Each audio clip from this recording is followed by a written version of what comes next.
Hi friends, ఎలా ఉన్నారు? నేను బాగున్నాను. మీరందరూ బాగుండాలని కోరుకుంటున్నాను. ఇప్పుడు కథలోకి వెళ్దాం. చదువుతున్నది శోభారెడ్డి. ఆమె పక్కనే నిలబడి జాగ్రత్తగా వింటున్నాడు రవికాంత్. కొద్ది క్షణాలు మౌనంగా ఉండిపోయినట్లు గుర్తుగా ఏమీ మాటలు వినిపించలేదు. ప్లీజ్ బాగా గుర్తు తెచ్చుకోండి అదుర్దాగా అన్నది మధుబాల. ఎవరబ్బా? నాకెవరూ గుర్తుకు రావడం లేదు. మీరు చెప్పిన గుర్తులు గల వ్యక్తి ఎవరో నాకు తెలియదు. ఒకవేళ ఎవరి వెంటైనా వచ్చి ఉండవచ్చు. దేనికి మీకు అతని గురించి ఆశ్చర్యంగా అన్నది. ఉస్సురుమంటూ నిట్టూర్చింది. హలో! అవతల నుండి షీలా ఆనంద్ కంఠం వినిపించడంతో ఉలిక్కిపడి సరే మరి ఉంటాను, మిమ్మల్ని శ్రమ పెట్టానేమో అంది మధుబాల.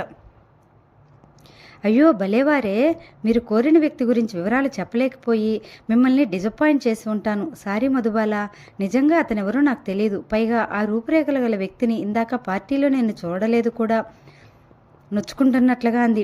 ఆమె నిజమే చెబుతున్నట్లనిపించింది. సరే ఉంటాను మేడం అంటూ ఫోన్ పెట్టేసింది. అతనెవరో తెలుసుకుందామనుకుంటే ఆధారం దొరకకుండా పోయింది అంటూ వచ్చి సోఫాలో కూర్చుండిపోయింది దిగులుగా. తను వచ్చి మరో సోఫాలో కూర్చుంటూ ఆలోచనలో పడిపోయాడు రవికాంత్. పార్టీలో తామిద్దరూ ఓ చోట కూర్చున్నారు. షీలా ఆనంద్ ఎవరితోనూ మాట్లాడుతూ ఉండిపోయింది. పార్టీకి వచ్చిన వారిని చూస్తూ ఉండిపోయారు తామిద్దరూ. కానీ మధుబాల ఒక వ్యక్తిని చూసి ఆందోళన కనపరిచేసరికి ఆమె చూస్తున్న దిక్కుగా తను చూశాడు. అక్కడ పులిమీసాల వ్యక్తి కనిపించాడు. తనను చూసి మీసాలు దువ్వాడు, ఛాలెంజ్ చేస్తున్నట్లు. ఈరోజు వీడు అంతు తేల్చేయాలి అనుకుంటూ కోపంగా తను లేచేసరికి మధుబాల గమనించి ఇది సమయం కాదంటూ కూర్చుండబెట్టింది. ఇంతలో హఠాత్తుగా అతను లేచి బయటకు వెళ్ళిపోయాడు. అతన్ని ఫాలో అవుదాం, కమాన్ హరియప్ అంటూ తను గబగబా బయటికి నడిచాడు. తన వెంటే మధుబాల కూడా బయలుదేరింది.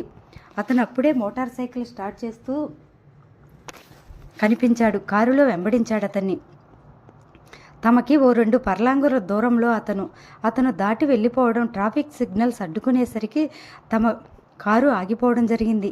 తమ నిస్సహాయతను వేలాకోలంగా తీసుకుని పులిమీసాల వ్యక్తి వెనక్కి తిరిగి నవ్వడం గుర్తు వచ్చింది రవికాంత్కు. ఈడియట్! వాట్? ఎవరిని మిస్టర్ కాంత్ తిడుతున్నారు? ఎదురుగా కూర్చున్న మధుబాల ఆశ్చర్యంగా అతన్నే చూస్తోంది. తనను తాను సంభాళించుకుంటూ, ఇందాక ఆ పులిమీసాల వాడు మనల్ని తప్పించుకుని వెళుతూ నవ్వాడే, అది గుర్తుకొచ్చి చిరుకోపంగా అన్నాడు. నవ్వింది మధుబాల. అక్క అంటూ లోనికి వచ్చింది మణి. ఎగ్జామ్స్ అయిపోయినాయా అడిగింది మధుబాల. ఆమె పక్కన కూర్చుంటూ అంది మణి. రేపు నేను ఊరి వెళ్ళి వద్దామనుకుంటున్నాను. ఏ ఊరు అంది ఆశ్చర్యంగా మధుబాల.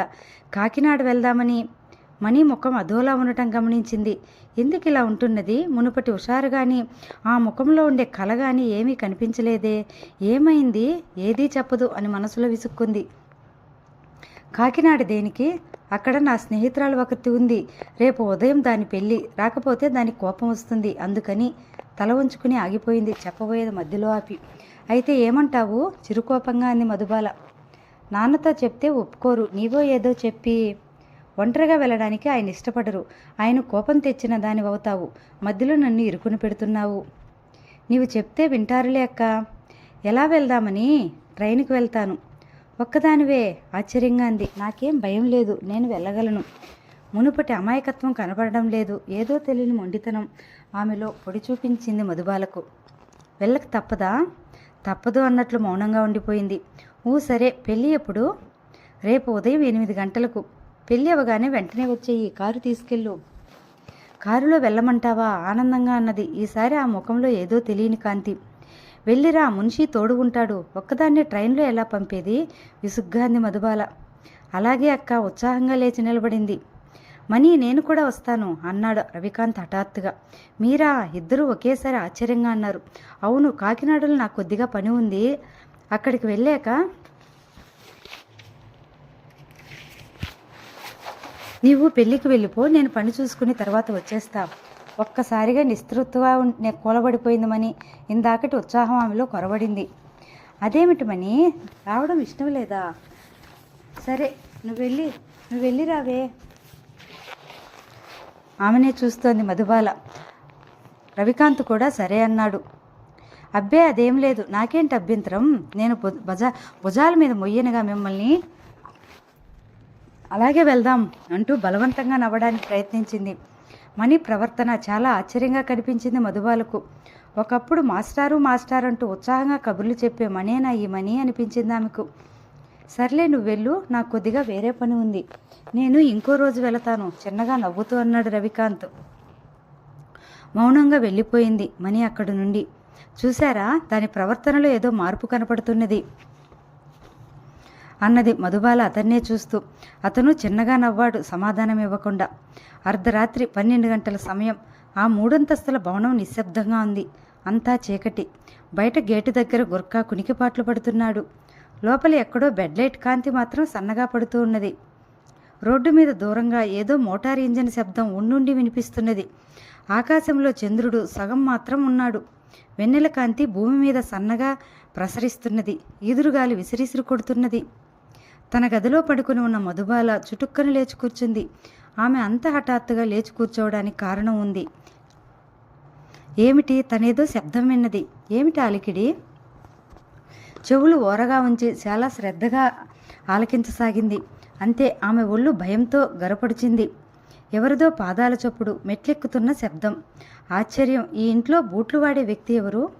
రవికాంత్ కాదు, అతని చెప్పులే వాడతాడు.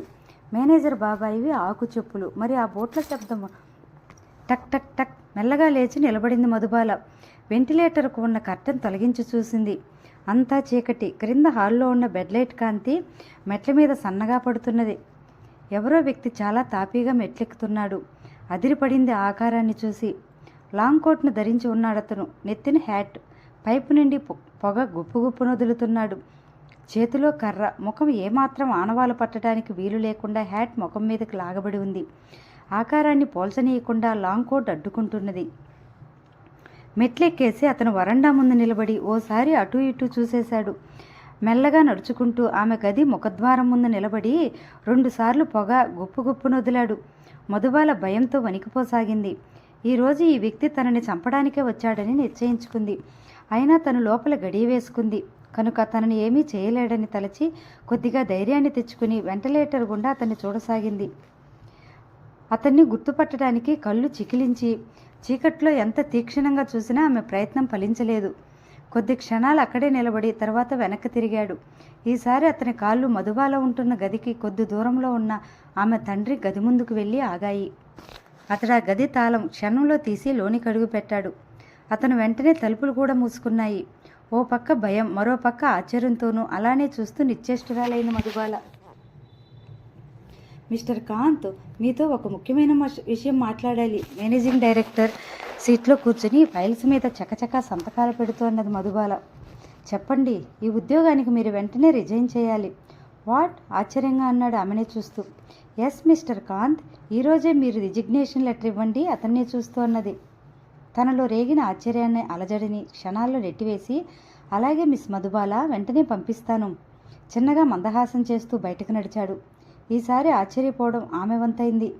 ఇంత హఠాత్తుగా, అది కారణం లేకుండా రిజైన్ చేయమని తను అడిగితే అదేదో చాలా సాధారణమైన విషయం అన్నట్లు అలాగే అని సింపుల్గా తల ఊపి బయటకు వెళ్తున్న రవికాంత్ను చూసి అతని మనోనిబ్బరానికి అవాక్కయింది. అతని గురించి తన అంచనా తప్పు కాదు, తన నిర్ణయం తెలియజేయాలి అనుకుంటూ గబగబా ముఖ్యమైన ఫైల్స్ను కట్టగట్టి డ్రాయర్లో భద్రంగా ఉంచేసి ఇంటికి వెళ్ళడానికి రెడీ అయింది. ఇంతలో లోనికి వచ్చాడు రవికాంత్. మధుబాల, ఇదిగో మీరు అడిగిన నా రిజిగ్నేషన్ లెటర్. అతని వంక అలానే చూస్తూ ఉండిపోయింది మధుబాల. ముందు వెళుతున్న కారును వెంటాడుతున్నాడు రవికాంత్. మున్షీ కారు రోడ్డు మీద దూసుకువెళ్తున్నది. ఆ కారులో మణిమేఖల కాకినాడ బయలుదేరింది. ఆమెకు తెలియకుండా వెంటాడుతున్నాడు రవికాంత్. తమ కారును మరో కారు వెంటాడుతున్నట్లున్న ఇద్దరూ పసిగట్టకుండా ఉండేందుకై దూరంగా ఉండి ఫాలో అవుతున్నాడు. అప్పటికి తను బయలుదేరి 4 గంటలైంది. ఊరు దూరంగా కనపడుతున్నది. వచ్చేసింది కాకినాడ అనుకున్నాడు. టౌన్లోకి ప్రవేశించగానే తన కారు వాళ్ళ కారు కొద్ది దూరం తేడాతో పోనీయసాగాడు. హఠాత్తుగా ఓ హోటల్ ముందు ఆగింది మున్షి డ్రైవ్ చేస్తున్న కారు. ముందు మణిమేఖల దిగింది. డోర్ మూసి లాక్ చేసి గబగబా ముందుకు నడిచాడు మున్షి. వెంట నడవసాగింది మణిమేఖల. ఆశ్చర్యంతో రోడ్డు వారిన తన కారును నిలిపివేసి ఏం చెయ్యాలా అని సందిగ్ధావస్థలో పడ్డాడు రవికాంత్. ముందుకు వెళదామా? వాళ్ళ కంట్లో తను పడవచ్చు. హోటల్లోకి వెళ్ళి వాళ్ళు ఎంతసేపు ఉంటారో అర్థం కాలేదు రవికాంత్కు. వీళ్ళిద్దరూ ఇక్కడికి ఎందుకు వచ్చినట్లు అని ఆలోచిస్తూ కారులోనే కూర్చుండిపోయి హోటల్ వంకే చూస్తూ ఉండిపోయాడు. 5 నిమిషాలు, 10 నిమిషాలు, అర్ధగంట, గంట గడిచిపోయినాయి. విసుగ్గా వాచీని చూసుకున్నాడు. తను వచ్చి అప్పటికి గంట సమయం గడిచిపోయింది. లోపలికి వెళ్ళిన ఇద్దరు ఏం చేస్తున్నట్లు ఇంతసేపు? కొంపతీసి రూమ్ ఏదైనా తీసుకుని ఉండిపోయారా అనిపించింది. కానీ వెనువెంటనే ఆ ఆలోచన సరైన కాదనిపించింది. ఇప్పుడు టైం తెల్లవారుజామున 6:30 అవుతున్నది. 8 గంటలకు మనీ స్నేహితురాలు పెళ్ళి అంది. పెళ్ళికి వెళ్లకుండా ఉండదు. అసలు ఈ ఊరు తను అందుకేనా వచ్చింది అనుకుంటూ, అయినా అసలు అది ఎంతవరకు నిజం? ఇక్కడ ఓ స్నేహితురాలు పెళ్ళి అనేది అబద్ధమేమో, మనీ కల్పన కాదు కదా. మరి ఎందుకు ఇక్కడికి వచ్చినట్లు? ఆమెకేం పని? మున్షీకి ఆమెకు గల సంబంధం ఎటువంటిది అని ఆలోచించసాగాడు. ఇంతలో హఠాత్తుగా హోటల్ నుండి మున్షీ మణిమేకలలో బయటకు వచ్చారు. ఈసారి వాళ్ళిద్దరి వెనుకగా వస్తున్న వ్యక్తిని చూసి ఆశ్చర్యపోయాడు రవికాంత్. అతడెవరో కాదు, పులిమీసాల వ్యక్తి. ఇతనెందుకు ఇక్కడున్నాడు? ఈ హోటల్లో ఏం చేస్తున్నాడు?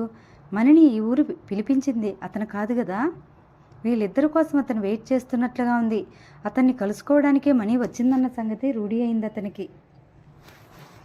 ముగ్గురు వచ్చి కారులో కూర్చున్నారు. కారు బయలుదేరింది. తమని ఒక కారు వెంటాడుతున్నదని, ఆ కారులో రవికాంత్ ఉంటాడని ఊహించినట్లుంది. అందుకే వెనుదిరికి కూడా చూడకుండా వెళ్ళిపోతున్నారు.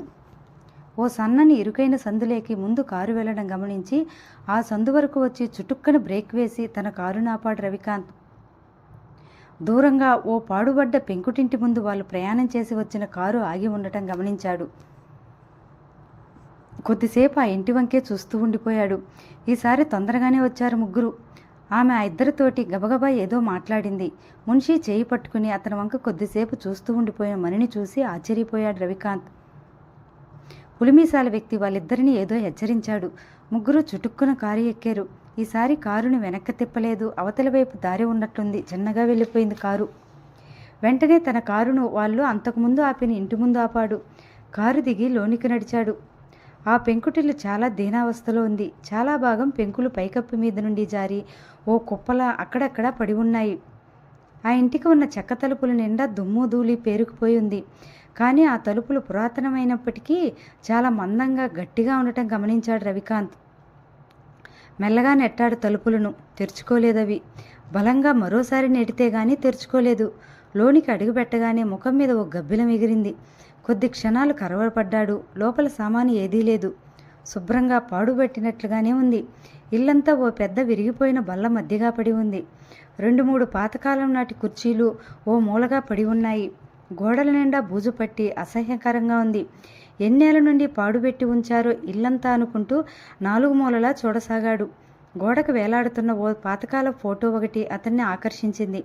ఆ ఫోటో దగ్గరికెళ్ళి చూశాడు. ఎవరో స్త్రీ, ఆమె పక్కన ఓ పురుషుడు, ఆమె ఒడిలో ఓ 2 ఏళ్ల పిల్లవాడు.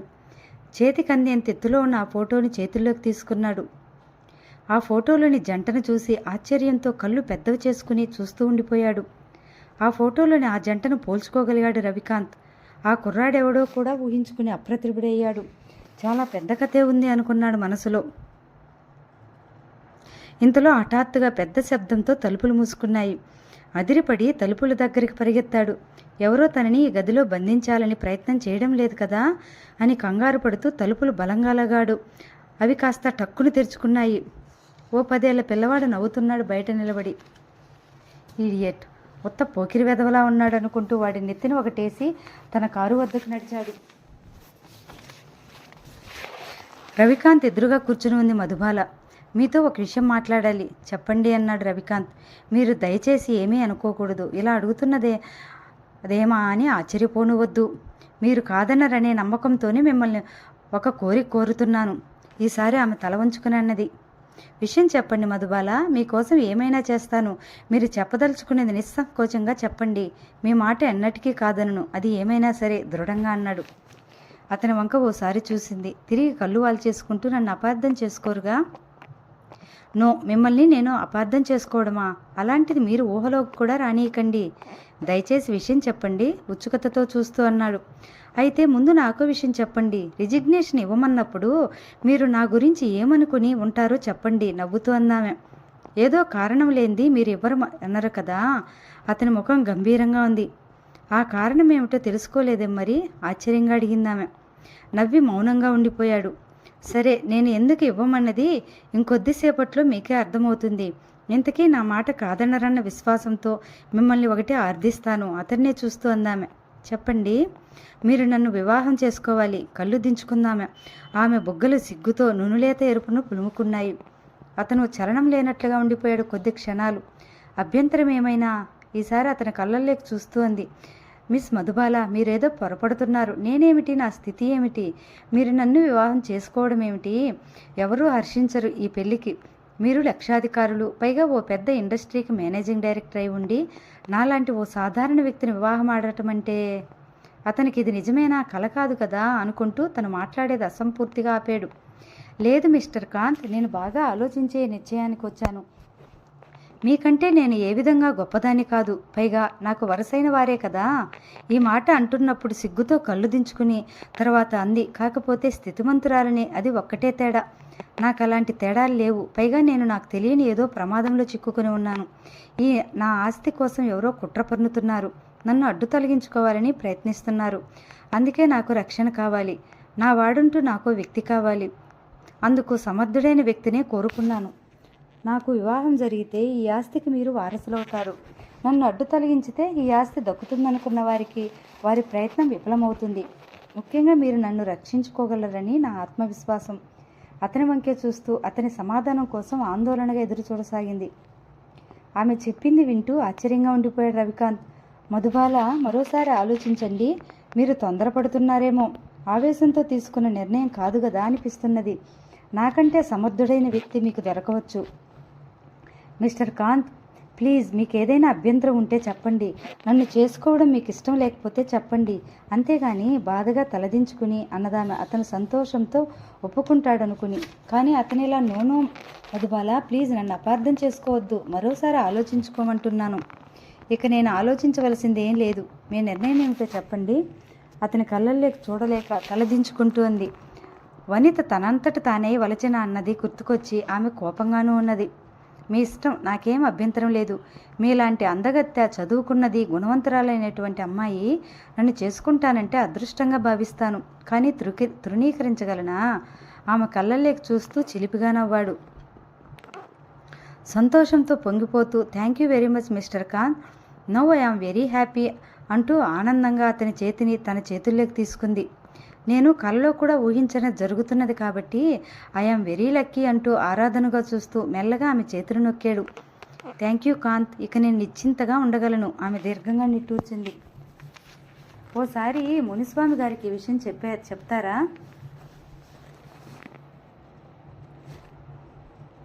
మీ నిర్ణయం తెలుసుకోకుండా ఆయనతో ఎలా చెప్పగలను? ఇంకా నయం, తర్వాత మీరు కాదంటే ఆయన దగ్గర నేను తలెత్తుకు తిరగగలనా? నవ్వింది. ఇంత అందమైన మధుబాలను వదులుకునేంత వెరివాడిని కాదు సుమా నేను. చిలిపిగా నవ్వాడు. పోండి కాంత్, మీరు మరీ పొగిడేస్తున్నారు. సిగ్గుతో కళ్ళు వాల్చుకుంది అతను వంక చూడలేక. మునిస్వామి గారితో కూడా ఈ విషయం చెప్పండి. చెప్పను, చిరుకోపంగా చూస్తోంది. అదేం ఆశ్చర్యంగా అన్నాడు. మీరు నాకు బహువచనం తొలగిస్తే అప్పుడు కానీ చెప్పను. పెళ్ళయ్యాక తొలగిస్తాను, చిలిపిగా అన్నాడు అతను. ఏమిటి తొలగించేది? క్రీగంట చూస్తూ సిగ్గుగా అందామె. ఇంతలో ఫోన్ మోగేసరికి ఇద్దరూ తేరుకున్నారు వెళ్ళి. రిసీవర్ అందుకుంది మధుబాల. పాప, కలలుగంటున్నావమ్మా. నేను మీ శ్రేయోభిలాషిని. జాగ్రత్తమ్మా. వెంటనే నిచ్చెనలు ఎక్కేయవకమ్మా. చిన్న పాముల్ని తప్పించుకుంటే పెద్ద పాము ఊరుకోదమ్మా. జాగ్రత్తగా ఉంటూ. వింటున్నావా బేబీ? ఎవరు నువ్వు? నన్నెందుకు ఇలా హెచ్చరిస్తున్నావు? నా శ్రేయోభిలాషమైతే నా ఎదురు పడచ్చు కదా. ఈ చాటుమాటు వ్యవహారం దేనికి? కోపంగా అంది మధుబాల. వస్తుందమ్మా, రోజులు దగ్గరనే ఉన్నాయి. అప్పుడు కలుస్తా కదా. ఆహాహా, అతని నవ్వు ఫోన్లో వినిపించసాగింది. భయంతో గరపడుచింది ఆమె శరీరం. అంతవరకు ఆమె పక్కన నిలబడి వింటున్న రవికాంత్ ఆమె చేతిలో నుండి రిసీవర్ లాగేసుకున్నాడు. ఏదో అనబోయేసరికి అవతల టక్కున రిసీవర్ పెట్టేసిన చప్పుడైంది. విసురుగా ఫోన్ పెట్టేసి, ఇడియట్, దమ్ముంటే ఎదుటికే వచ్చేవాడు, పిరికి వెధవ, కోపంగా అన్నాడు. కాంత్, నాకేదో భయంగా ఉంది అంటూ అతని ఎద మీద వాలిపోయింది మధుబాల. ఆమెకు దుఃఖం పొంగుకు రాసాగింది. నీకేం భయం లేదు మధు, నేనున్నాను, ఊరుకో అంటూ ఆమెను దగ్గరకు తీసుకుని ధైర్యం చెప్పాడు. మెల్లగా ఆమెను నడిపించుకు తీసుకుని వచ్చి సోఫాలో కూర్చోబెట్టి ఆమె చుబుకం ఎత్తి కళ్ళలోకి చూశాడు. ఆమె కళ్ళల్లో నీటి సుడి. ప్లీజ్ మధు, ఊరుకో, నీ కళ్ళల్లో నీరునే చూడలేను అంటూ ఆమె కళ్ళు తుడుస్తూ అనునయించాడు. పసిపిల్లలా అతని వక్షం మీద వాలిపోయింది మధుబాల. అలా కొద్దిసేపు ఇద్దరూ ఉండిపోయారు. గోడకున్న గడియారం టంగును కొట్టి కాలాన్ని సూచించేసరికి ఇద్దరూ ఉలిక్కిపడి వేరయ్యారు. అతను నవ్వాడామెను చూస్తూ. సిగ్గుతో కళ్ళు దించుకుంది. ఆ గడియారం చూడు, ఎంత చొప్పనాతిదో, మన ఇద్దరినీ వేరు చేసింది చిలిపిగా చూస్తూ అన్నాడు. చిరుకోపంగా గడియారం వంక చూసింది. మన పెళ్లి విషయం ఈరోజు మునుస్వామి గారికి చెప్తాను, నీ ఇష్టం అంటూ భుజాలెగరేశాడు రవికాంత్. ఇద్దరూ ఒకరి కళ్ళల్లోకొకరు చూసుకుంటూ కొద్ది క్షణాలు నిశ్శబ్దంగా ఉండిపోయారు. అతను ఆమె నుదుటి మీద ముద్దు పెట్టుకుని మళ్ళీ వస్తానంటూ చెప్పి వెళ్ళిపోయాడు. రవికాంత్ గుండెల మీద తల ఆనించి పడుకుని ఉంది మధుబాల. ఆమె తల నిమురుతూ మధు పిలిచాడు. ఆమె మాట్లాడలేదు, మౌనంగా ఊరుకుంది. అతని పిలుపు ఆమె చెవులకు అస్సలు చేరుకోలేదేమో. ఏయ్ మధు, నిన్నే, మృదువుగా ఆమె చెంపలు నిమురుతూ అన్నాడు. అంటూ ఏదో లోకంలో విహరిస్తున్న ఆమె గోముగా పలికింది. ఏమిటో ఆలోచన, నాకే ఆలోచన లేదు. ఇక ఎల్లవేళలా మీరే కదా నా తనువు మనసు, మీ గురించే. తల ఎత్తి అతని కళ్ళల్లోకి చూస్తూ అన్నది. అతను మృదువుగా ఆమె కింద పెదవిని తన చూపుడు వేలుతో తట్టాడు. ఆమె కనులు ఆరమోడ్పులయ్యాయి. వాళ్ళిద్దరి వివాహం వైభవవేతంగా జరిగి ఈరోజు ఖచ్చితంగా వారం రోజులవుతున్నది. ఇంతలో తలుపు చప్పుడవడంతో చుట్టుక్కుని లేచి అవతలికి నడిచాడు రవికాంత్. విసుక్కుంటూ లేచి వెళ్ళి తలుపు తీసింది మధుబాల. సారీ అక్క, డిస్టర్బ్ చేశానా అంటూ చిలిపిగా నవ్వేసి బావగారేరి అంటూ చుట్టూ చూసింది. ఇంతకీ ఏమిటి నువ్వు వచ్చిన పని అంది చిరుకోపంగా మణివంక చూస్తూ. నేను అలా సరదాగా షాపింగ్ చేసి వద్దామనుకుంటున్నాను. ఈ మధ్య తెగ కొనేస్తున్నావు కనపడినవన్నీ, ఏంటి విషయం మనీని చూసి నవ్వుతూ అన్నది.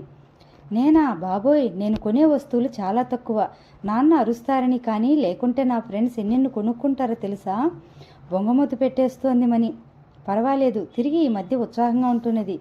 కానీ కొన్ని రోజుల క్రితం ఎందుకలా ప్రవర్తించింది, మూడీగా ఎందుకు ఉండిపోయిందో ఇంతవరకు తను తెలుసుకోలేకపోయింది. ఇప్పుడు పూర్వంలా ఉత్సాహంగా ఉంటున్నది. ఫోన్లే, అసలంటూ తిరిగి లోకంలోకొచ్చింది. అదే సంతోషం అనుకుంది మధుబాల. అక్క, ఏంటి ఆలోచన? వెళ్ళొద్దా మరి? ఆమె భుజం తడుతూ మూతి ముడుచుకుని అన్నది. సరే వెళ్ళు, డబ్బేమైనా కావాలా? వద్దు, నాన్న ఇచ్చినవి ఉన్నాయి కానీ మరి నేను వెళతా అంటూ కిందకి పరిగెట్టింది. ఏమిటి మీ చెల్లెలు గారు పరుగులు పెడుతున్నారు? నవ్వుతూ లోనికొచ్చాడు రవికాంత్.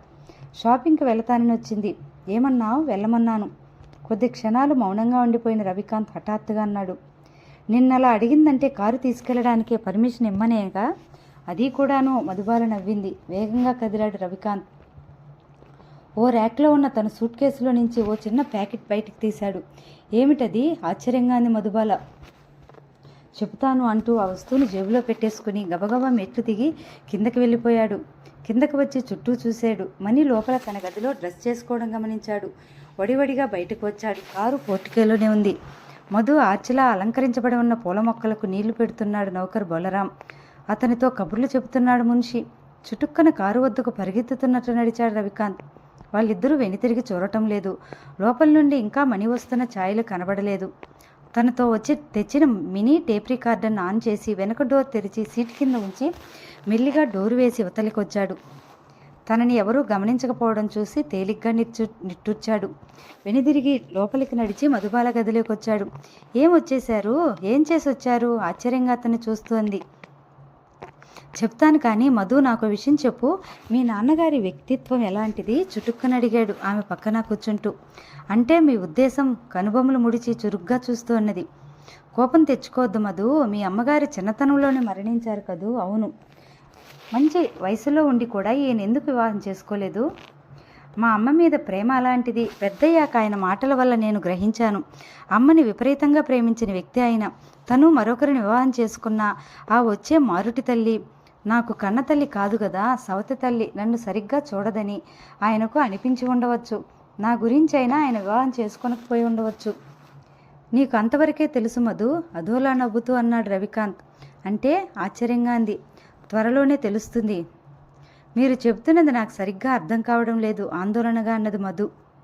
నిలకడ మీద అన్ని నిజాలు నీకు తెలుస్తాయి, అంతవరకు ఓపిక పట్టు. కానీ మీ నాన్నగారి గురించి నీకు తెలిసిన రహస్యాలు ఏమైనా ఉంటే నాకు చెప్తే మంచిది. నీ వెనుక జరుగుతున్న కుట్రను నేను పసిగట్టగలను. నిన్ను బెదిరించే వ్యక్తుల నుండి నిన్ను కాపాడుకోగలను. నా దగ్గర గనక నీవు రహస్యాలు ఉంచేటట్లయితే నా పని సులువవకపోగా మరింత క్లిష్టమవుతుంది. నా భయం. ఆమె కళ్ళల్లోకి చూస్తూ అన్నాడు. అతని మాటలు వింటూ ఎందుకో ఓ మారు భయంగా చూసింది. కొద్ది క్షణాలు మౌనంగా ఉండిపోయింది. నాకు తెలిసిన ఒక రహస్యం మీ దగ్గర దాచాను, క్షమించండి అంది అతని ముఖం చూడలేక తల వంచుకుంటూ. చెప్పు మధు, ఏమిటది? ఆతృతగా ఆమె దగ్గరకు జరిగి కూర్చుంటూ ఆమె చేతులను పట్టుకుని అడిగాడు. ఆ మధ్య జరిగిన సంఘటన గుర్తుంది కదా? ఓ రోజు రాత్రి మా నాన్నగారి గదిలోకి వెళ్ళాలని చెప్పాను. ఆ గదిలో నుండి వస్తుంటే కరెంటు పోవడము, నా గదిలోకి వచ్చేసరికి చీకట్లో ఎవరిదో చెయ్యి నా భుజం మీద పడడం, నేను భయంతో కెవ్వు నరిచి స్పృహ కోల్పోవడం జరిగింది. అంతవరకు మీకు తెలిసిందే కదా? అవును, గుర్తుంది. ఆశ్చర్యంగా ఆమెనే చూస్తూ అన్నాడు రవికాంత్. కానీ అది పూర్తి నిజం కాదు. మరి నాన్నగారి మరణం సహజమేనా అన్న ఆలోచన నాలో కలిగింది. ఆ ఆలోచన వచ్చిన తడవనే నాకు అదుర్దా బయలుదేరింది. నాన్నగారికి డైరీ రాసే అలవాటుంది. ఒకవేళ ఆయన మరణం వెనుక రహస్యం ఏదైనా ఉంటే, ఆయనకు అనుమానం అంటూ కలిగితే డైరీలో నోట్ చేసుకోకుండా ఉండరు. కనుక ఎందుకైనా మంచిది ఆ డైరీ ఓ మారు చదివితే ఏమైనా రహస్యం తెలియకపోదు అనిపించింది. ఆ ఆలోచన వచ్చిన తడవనే ఆయన గదిలోకి వెళ్ళాను. ఆయన మా అమ్మ చనిపోయిన ఆమె గదిలో గడుపుతున్నారు. ఆ తర్వాత కూడా డైరీ గనక ఉంటే ఆ గదిలో ఉండకపోదు అనిపించింది. వెంటనే ఆ రాత్రే డైరీ కోసం ఆ గదికి వెళ్ళాను. వెతికితే డైరీ దొరికింది. అది ఎర్ర డైరీ. దాని నిండా ఏవేవో రాసి ఉన్నాయి. పేజీలు తిప్పడంలో ఓ పేజీ మీద నా దృష్టి ఆగిపోయింది. దానిలో నా వాళ్ళే నాకు ద్రోహం తలపెడుతున్నారు. వాళ్ళ బారి నుండి తప్పించుకోవాలి. ఈ ఆస్తిని నా బిడ్డను రక్షించుకోవాలి. ఎలా ఎలా ఎలా ఇంతవరకు చదవగలిగాను. ఇక ఆ గదిలో నుండి బయటపడి నా గదిలోకి వచ్చి మిగతా మొత్తం చదువుదామనికని వెనుదిరిగాను. ఇంతలో టక్కుని ఎవరో నేనున్న గదిలో స్విచ్ ఆఫ్ చేశారు. అక్కడి నుండి బయటపడి నా గదిలోకి వస్తుండగా ఆ చీకట్లో నా గదిలోకి చేరగానే తలుపు చాటు నుండి ఎవరిదో చెయ్యి నా భుజం మీద పడింది. భయంతో అరిచి స్పృహ కోల్పోయాను. తర్వాత మీకు తెలిసిందే, ఆ ఎర్ర డైరీ మాయమైంది. నా భుజం మీద చెయ్యి వేసి నన్ను భయకంపితురాలనిగా చేసిన వ్యక్తే దాన్ని అపహరించుకుపోయి ఉంటాడు. లేకుంటే ఆ డైరీలో ఎన్నో రహస్యాలు బయటపడేవో. నా తండ్రికి ద్రోహం పెట్టిన వారెవరు? నన్ను భయకంపితురాలని చేసిన ఆ వ్యక్తి ఎవరు? ఈ ఇంట్లోకి ఎలా రాగలిగాడు అన్నదే నాకు దొరకని సమాధానం. వీటన్నిటినీ చూస్తే నాన్నగారిది సహజ మరణం కాదనిపిస్తుంది. సమయం వచ్చింది కనుక చెప్తున్నాను. మన వివాహం మునుపు మరో భయం గొలిపే సంఘటన జరిగింది. ఏమిటది? ఆశ్చర్యంగా అడిగాడు. ఓ రోజు అర్ధరాత్రి నాకు మెలకు వచ్చింది. వెంటనే తిరిగి నిద్ర పట్టలేదు. ఏదో ఆలోచిస్తూ ఉండిపోయాను. ఇంతలో ఎవరిదో మెట్ల మీదుగా నడిచి వస్తున్న బోట్ల శబ్దం వినిపించింది. గబగబా వెళ్ళి వెంటిలేటర్కున్న కర్టన్ తొలగించి చూశాను. క్రిందంతా చీకటి. బెడ్లైట్ ఒకటి మాత్రం వెలుగుతున్నది. దాని కాంతి సన్నగా మెట్ల మీద పడుతున్నది. ఎవరో వ్యక్తి లాంగ్ కోట్ ధరించి ఉన్నాడు.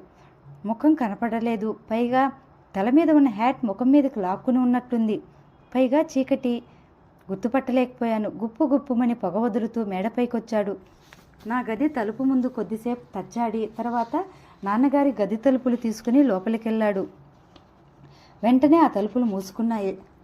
ఇది జరిగింది. ఆ వ్యక్తి ఇంతవరకు ఎవరో నాకు అంతుపట్టడం లేదు. ఏదో కుట్ర మాత్రం జరుగుతున్నది. వీటన్నిటిని ఎలా ఛేదించాలి చెప్పండి? ఆందోళనగా పలికింది మధుబాల కంఠం అతను హత్తుకుపోతూ.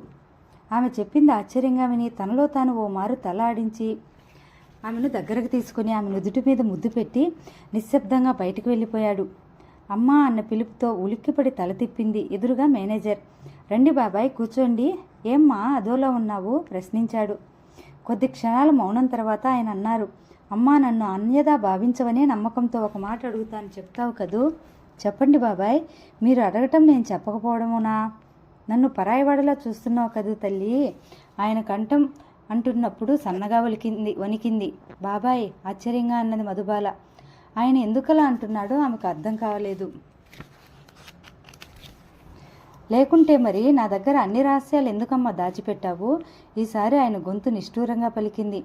ఉలిక్కిపడింది మధుబాల. అయినా తన ఉలికిపాటుని తెలివిగా కప్పిపుచ్చుకుంటూ, మీకు తెలియని రహస్యాలు నా దగ్గర ఏముంటాయి బాబాయ్? నేనేమీ దాచలేదే మీ దగ్గర. ఏ విషయం గురించి మీరు మాట్లాడుతున్నారో నాకు అర్థం కావటం లేదు. అమాయకంగా చూస్తూ అబద్ధమాడేసిందామె. ఏమీ లేవా అమ్మా? అదోలా చూస్తూ అన్నారాయన. మౌనంగా ఉండిపోయింది. ఆయన ముఖం చూస్తూ మరోసారి అబద్ధమాడలేకపోయింది. విన్నానమ్మా, అంతా విన్నాను. నీవు నీ భర్తతో ఇంతకు మునుపు చెప్పిన నీ భయంకరమైన అనుభవాలన్నీ విన్నాను. ఆయన ఓ మారు నిట్టూరుస్తూ అన్నారు. అదిరిపడింది మధుబాల. ఈయన అన్నీ విన్నాడన్నమాట. ఇలా రహస్యంగా వినడం తప్పుగా భావించలేదన్నమాట. ఆమెలో కొద్దిగా కోపం కలిగింది. కోపం తెచ్చుకోకమ్మా. నేను నిన్ను కలుద్దామని వస్తుండగా నీ గది దగ్గరకు వచ్చేసరికి మీ ఇద్దరూ మాట్లాడుకోవడం వినిపించింది. మీ జంట ఇద్దరు చక్కగా ఏదో చర్చించుకుంటుంటే మధ్యలో నేను రావడం ఏం బాగుంటుంది? లోనికి రావడమా బయటికి వెళ్ళడమా అని సంశయిస్తుండగా నీ మాటలు నాకు వినపడ్డాయి. ఆ భయంకరమైన సంఘటనలు వినేసరికి నీవేదో ప్రమాదానికి గురవుతున్నావన్న భయంతో అన్నీ అక్కడి నుండే విన్నాను తల్లి. ఇప్పుడు చెప్పమ్మా, నా దగ్గర ఇన్ని రహస్యాలు ఎందుకు దాచావు? మీ నాన్నగారి డైరీ విషయంలో నీకు ఎదురైన అనుభవం, నీ తండ్రి గారి గదిలోకి వెళ్ళిన ఆ లాంగ్ కోట్ వ్యక్తి, ఏమిటమ్మా ఇదంతా? తలుచుకుంటేనే భయంగా ఉంది. ఎవరు చేస్తున్నారు ఇదంతా? ఎందుకోసం చేస్తున్నారు? ఆవేదనగా అన్నారాయన. చిన్నగా నిట్టూర్చి అన్నది మధుబాల. ఇవన్నీ మీకు చెప్పి మిమ్మల్ని ఎందుకు బాధకు గురి చేయడమనే నేను చెప్పకుండా దాచాను బాబాయ్. అంతకుమించి మరే ఉద్దేశమూ లేదు. ఈ వయసులో మిమ్మల్ని బాధ పెట్టడం నా అభిమతం కాదు. నన్ను అర్థం చేసుకోండి బాబాయ్, ఆవేదనగా పలికింది. జరిగిందేదో జరిగిపోయింది తల్లి. ఇదంతా ఎందుకు జరుగుతున్నదో నేను కొంతవరకు ఊహించగలుగుతున్నాను. ఈ కుట్ర ఎవరు చేస్తున్నది నేను పట్టుకుని ఆ వ్యక్తులు నీ కాళ్ళ దగ్గర పడేయకపోతే నేను మీ ఉప్పు తిన్న మునుస్వామినే కాదమ్మా, మునుస్వామినే కాదు. అప్పటి వరకు నీ బాబాయ్ నిద్రపోడు. చూస్తాను వాళ్ళు ఎలా తప్పించుకోగలరో, నీకు ఎలా అపకారం చేస్తారో చూస్తాను. వాళ్ళను సర్వనాశనం చేసేదాకా ఈ మునుస్వామి నిద్రపోడు. కోపంతో ఆయన కళ్ళు ఎర్రగా అయినాయి. ఆయన వక్షం ఆవేశానికి గుర్తుగా ఎగిరెగిరి పడింది.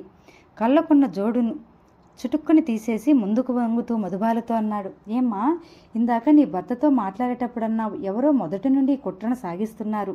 నా తండ్రిని అడ్డు తొలగించితే ఈ ఆస్తికంతటికీ నేనే కదా వారసురాలని.